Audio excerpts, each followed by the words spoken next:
Jalen Milroe has flipped his commitment from Texas to the University of Alabama. We got to talk about it after the bumper. What's up, kinfolk? It's RJ Young. I am not on a step mill. Consider hitting the like and subscribe button because I upload a video every single day. It's always college football related, sports related. We have a good time. Today, we got to talk about Jalen Milroe, who has flipped his commitment from the University of Texas to the University of Alabama. And this segment is brought to you by Finders Keepers, Losers Suck, or the Alabama unofficial recruiting slogan. With this flip commitment, you not only steal a four-star quarterback and in-state recruit from the University of Texas, you add a finisher to your outstanding recruiting class at the University of Alabama with a four-star quarterback, a dual-threat quarterback, and an outstanding young man for which you have heard from on this show. And my goodness, what a dude Jalen Milroe turns out to be.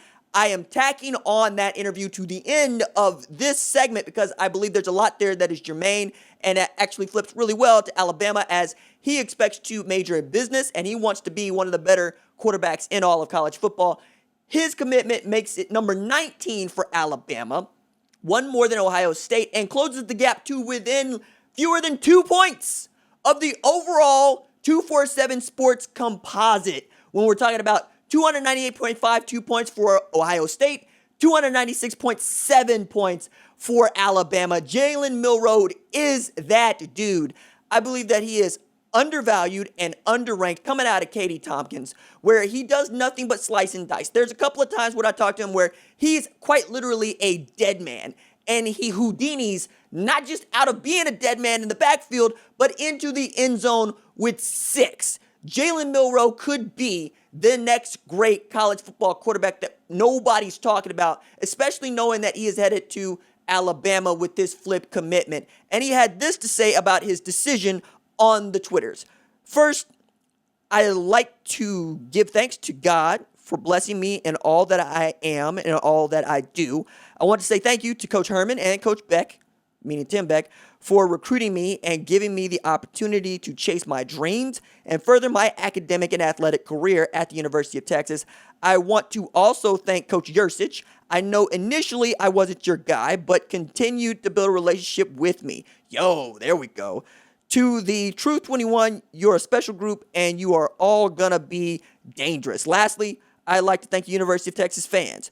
You all have shown me tremendous support and love since I committed over a year ago. And this time, after taking a lot into consideration, much prayer, and speaking with my parents, I have decided to decommit from UT and commit to the university that shares my vision and aspirations.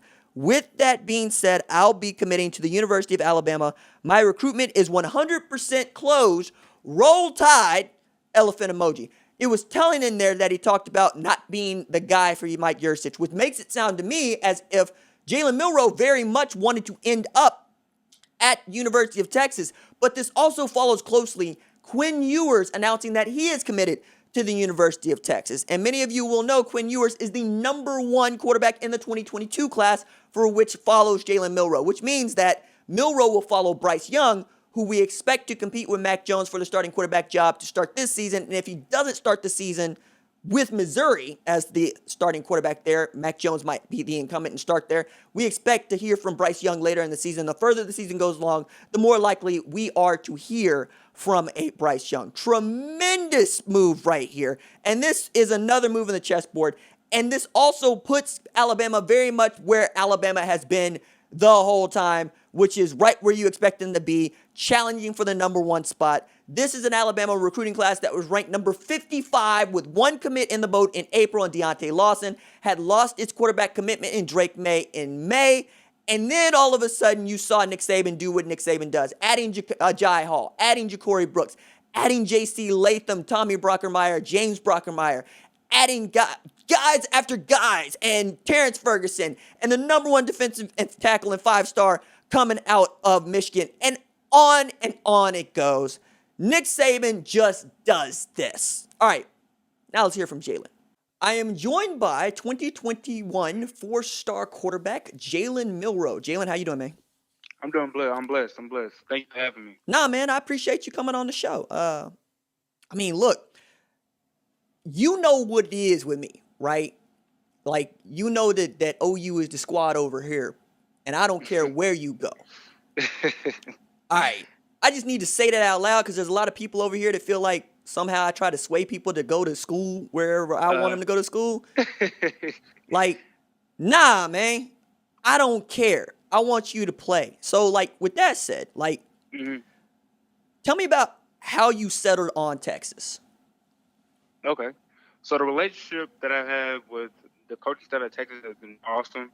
I've been committed for a year now, and I feel like the relationship that we had since I started high school is even better than that we began at. I love the offense that is ran at Texas, how the program is evolving, the family-like environment that they have there. That's important to me because, I'll be away from college. So just knowing that I have the relationship with the coaching staff is important to me.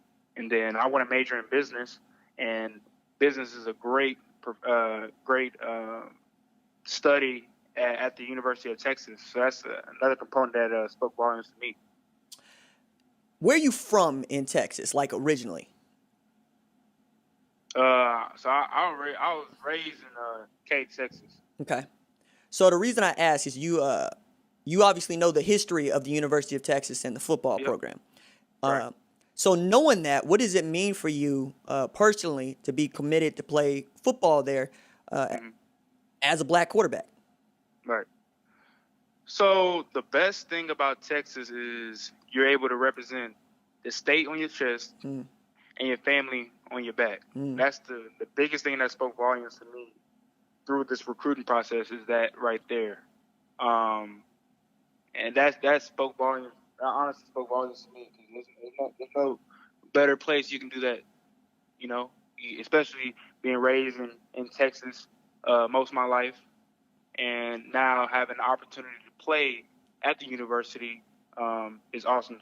Awesome to me. I feel like I need to walk this out. There are folks that are raised in West Texas, they move. There are folks that are raised in North Texas, South Texas, East Texas, right? So I always want to try to get the bearings because where you go to high school is not necessarily where you were raised. So that's where that's coming from. And if you say Texas high school football to me, I know what it is. So with that, like, did you grow up as a Longhorn fan? So actually, I did not. Okay. I have family friends that played at the college level, and I followed their whole recruiting and playing. My cousin Juwan Davis, he played running back at Rice University. His friends that he grew up with are now in the league now. They play at A&M. Ricky Seals Jones, Brandon Williams. Those are one of his great friends. So I was a fan of of the university that they played at all through their recruiting process. So A&M and Rice. But as far as watching football, the great programs that have been ran, I just love football. So honestly, I was just following my family and where they played at. But A&M was a big school that I watched. Growing up, especially in the state of Texas, watching those guys and watching the journey. Yo, man, Brandon Williams was at Oklahoma for a minute, right? Yes. Okay. All right. Just and point it out. On to Texas. Hey, I'm just pointing it out. Texas A&M. He look at you. He knew better. Look at you. He knew better to come home. I love that. Nah, because like Keith Ford did it, and then Trevor did it. Trevor Knight. Like that. Yeah. Oklahoma just stay giving Texas A&M goodies. I'm just saying. Nah. Like it's fun. We plan, but I asked that because sometimes it plays in your decision, right? Right. What were the factors that allowed you, one, to say like, nah, I need to go to Texas, I need to commit early, and I need to do it right now, as opposed to say later in the process? I mean, we talk about like Caleb Williams commits to Oklahoma, this month, right? You've been committed for over a year. What was the thinking there? Right. So number one, I feel as though once you feel a school is home and you feel as though you can see yourself at that university, why hold out the whole recruiting process? You feel like the school is home, I say commit. And nothing is final till you sign that paper of your letter of intent. You know, so that's the biggest thing was just if you find a school that's home, and I felt that was the case in the University of Texas, I went ahead and commit. And yeah, I went ahead and commit. Nah, man, I get that. Yes, sir.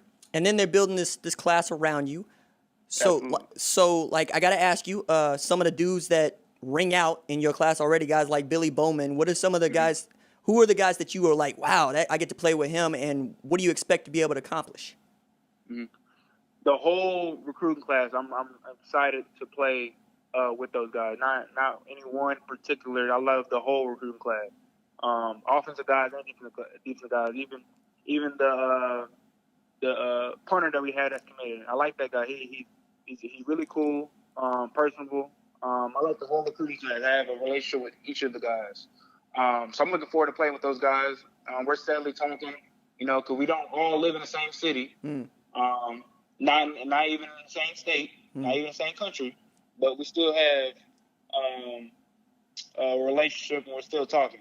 So that's the greatest thing, And then especially some of us guys are earlier enrollees, and we'll have that relationship sooner than some guys. So we're just talking, and just getting to know each other. Look at you being a quarterback. Talking about whole team. Yeah, the whole team. That's my man. So I asked, what do you expect to accomplish? I mean, in past, winning a Big 12 championship, winning a national championship, what do you guys actually want to do? Go 1-0 every single week. Get 1% better each and every week. We went out looking for, the long road ahead. We're looking for going 1-0 today. And the biggest thing I've learned from my father was that the work you put in for today is not for today; it's for tomorrow. The work you put in yesterday is for today. So you're steadily getting better and looking for things to improve on. So I feel as though, as a program-wise, you should just worry about getting 1-0, and that will get you to your long-term goals and being able to accomplish those. Well, let's move back to high school. The first question I know a lot of people would like to know the answer to, and one I'm really interested to ask, who do you model your game after? Like, when you see yourself on film, who do you see? Honestly, I model my game in the man in the mirror. So I just want to beat the guy in the man in the mirror. Just be better than that guy. But as far as modeling my game after, I feel as though just the guy in the mirror. You're trying to beat that guy. But I love the game that Aaron Rodgers plays, Dak Prescott, Lamar Jackson, a couple of those guys. I love their game and I love what they do on the football field. So I love to, enhance some of the things that they possess on the football field. But I'm just trying to beat myself, the guy in the mirror, beating that guy, what he did yesterday. Trying to improve and go 1-0 the next day. Who does the guy in the mirror play Madden with? Ravens. Okay. Yes, sir. Okay. All right. See? Yes, sir. I'm going to say Ben Powers just went to Oklahoma. Mark Andrews went to Oklahoma. And just, Hollywood Brown went to Oklahoma. I'm just on, Nah, but okay, so that's Greg Roman's offense. And quite honestly, you're the first quarterback that I've spoken with that plays with Baltimore as a team. Do you play with that offense? See, I'm not a bandwagon. I've always loved the Baltimore Ravens. Okay. I've always loved the Baltimore Ravens. I'm not a bandwagon. Okay. So yes, sir. Knowing that, again, with the offense, because, I'm just trying to get inside your brain, right? So, Right. Are you running their scheme or are you running a different scheme? I'm running their scheme. Okay. Yes, sir. I'm running their scheme. So, what's the favorite set out of that? Honestly, I like to go spread because there's no limitation to Lamar Jackson. I like to go spread. I can run a read option. I can run a couple, pick routes, some vertical routes, and I can leave Lamar open to run out. Ain't nobody fast as Lamar on Madden. Nah, man. No one.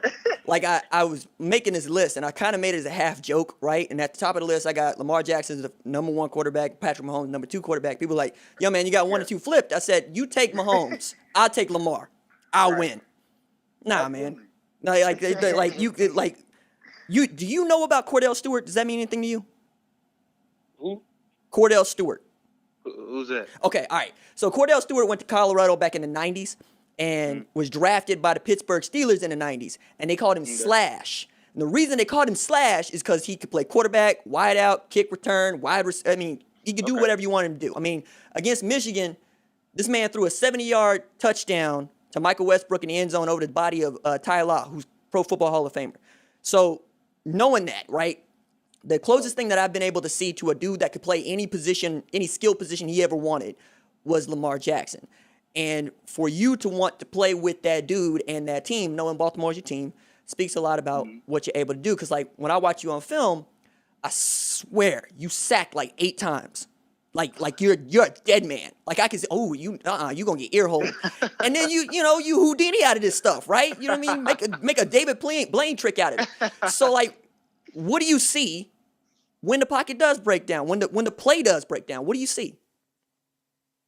So I look. So honestly, I look down the field. So my number 1 is pass before run. The ball can get there before my legs do. That's rule number 1 for me. Is I look down the field. My legs are the last resort always. It's pass then run. So if all of my check down not open, my hot read's not open, my number 2 read's not open. Then we look for, okay, where's the first down marker? If I can get the first down, go get it. If I can go get more, then keep going and make a move and get down the field. Because I was always taught 1 or 2 moves that should get you down the field, and then use your speed at that point. Nah, man, it's good wisdom. Matter of fact, some more. So Gale Sayers, old school dude, Hall of Famer, great running back, one of the greatest to ever play. He told Reggie Bush one time, you should make one man miss 100% of the time, right? You should make 2 men miss 75% of the time. You should make 3 men miss 50% of the time. Right. And I watch you, and it's I feel sorry for some of these dudes who break down. Like, they'll break down thinking they got you. And he's like, no, nah. So with that, moving from there, right, looking at how you see the field and how you can slow it down, how do you help make your teammates better from what you see? So that comes from preparation on the football field. That goes from practice and then film work. So certain protections, it holds, it changes, what the quarterback is looking at. So if it's an empty front, it might be different from if you have 2 backs in the backfield. So that's key because that determines how long the offensive line holds their block. If I'm sitting in the pocket too long, they might call it holding, or if I roll out the pocket, a holding can come with that. So, the offensive line needs to know, where's the quarterback doing, when is he going to release the football? If you make a great decision with the football and with your legs, that will, less penalties can come, and then you're able to move the chains. But with them knowing, trusting the quarterback and what I'm going to do with the football, I'm always looking to move the chains. When each time you come on the football field as a quarterback, you're trying to lead, try to get a touchdown every single drive. So that's number 1. You're trying to score. You're trying to do everything to put the football in the end zone, put some points on the board, and then get the defense on the field. So it comes from the preparation on the football field, trusting with the offensive line, the running back, the receivers trusting in me to get us down the football field. Last question I have for you. Football's over. You graduated from the University of Texas. You got a business degree. What do you want to do? I want to own my own athletic facility. Elaborate. What do you want to be able to do with that? Okay. So I've always played AAU basketball, and with playing AAU basketball, I've seen multiple venues that have had a basketball court, a volleyball tournament there, soccer tournaments at the place, um, baseball fields. So I want to have something like that, so multiple teams can play at the athletic facility. So I wanted to have a football field, basketball court, a weight room so guys can work out, a great nutrition staff that's there for after the guys after they lift. So just a big complex that has all of those things. So it was always having people there with tournaments or trying to get some good work in. That's what I want to have. Nah, man, that's what's up. Hey, look, I like your head. I like where it's at. Jalen, is there anything you wanted to talk about that we didn't talk about? Hook 'em horns. Hey, all right. I'm gonna leave it there. I'm not even gonna be like that's a penalty. That's a flag. Can't do that. Nah, Jalen Milroe, absolute real one. Give him a follow on the Twitters. There's a link in the description below. Jalen, thanks so much, man.